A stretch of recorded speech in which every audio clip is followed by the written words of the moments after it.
First Chronicles 22 to 24. Remember that Chronicles is God's viewpoint, and we see him giving a great deal of attention here to the temple, the place of worship. Our right relationship with God must be our greatest priority, and everything else should fit in under that. David gathered all kinds of costly materials in preparation to build the temple. God will not allow David to build it as he shed much blood, but he would allow him to make preparation for Solomon to build it. David encouraged Solomon as much as he could to get excited about building this house and to get excited about obeying and serving God. Solomon will be enjoying the benefit of a kingdom which will enjoy rest as a result of David's victories. This will be Solomon's calling. With regard to our own calling and whatever is our such a time as this, may we be excited about it, zealous, serving, and living each day in a way that glorifies God with all our heart, soul, mind, and strength.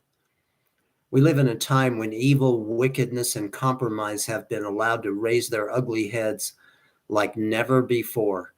We are called to be about God's business, to continue to maintain our intimacy with the Lord, to look for opportunities to share the good news of Jesus Christ with people, to know and follow his word, to stick with God no matter what, right in the middle of it all.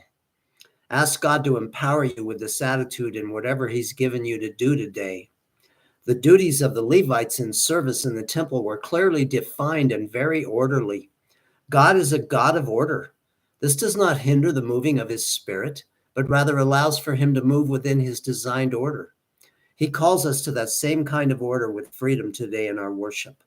Let us also look at the fact that David designated 4,000 people for praising the Lord with instruments. David was a man of worship.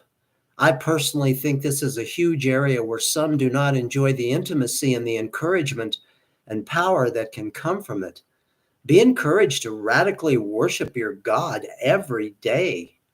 God inhabits the praises of his people. Put on the garment of praise for the spirit of heaviness. God will drive out heaviness, depression, fear, doubt, and unbelief as we choose to worship him. John 8:28 through 59, Jesus continued to state that the Father had sent him and that his crucifixion, burial, and resurrection will be additional proof.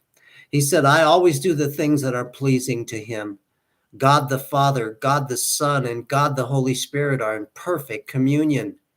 Jesus said to those Jews who believed him, if you continue in my word, then you are truly disciples of mine, and you will know the truth, and the truth will make you free. Notice that the born-again believer will continue in his word to truly be his disciples and followers, and then, and only then, the truth will make us free to be what we were created to be, servants of Christ. Some said they had never been enslaved to anyone, so how could he say they needed to be set free? Jesus said they were slaves to sin. You and I are slaves to sin as well, and we need the Savior to set us free. Jesus said they would not listen to him who had been sent from the Father, who was speaking truth to them, because the Father isn't their father at all, but rather the devil is.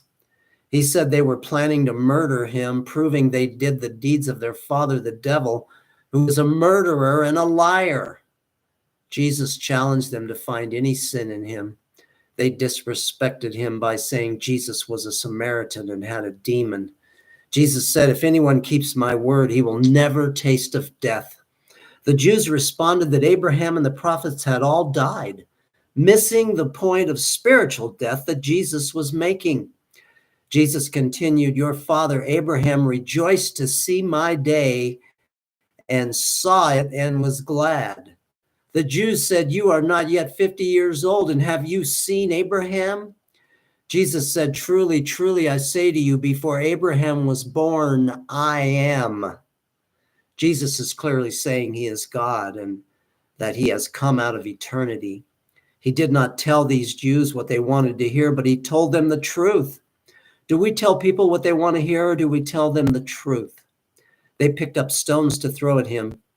What have you done with the uncompromised truth of Jesus Christ? Have you rejected it or embraced it? Who is your father?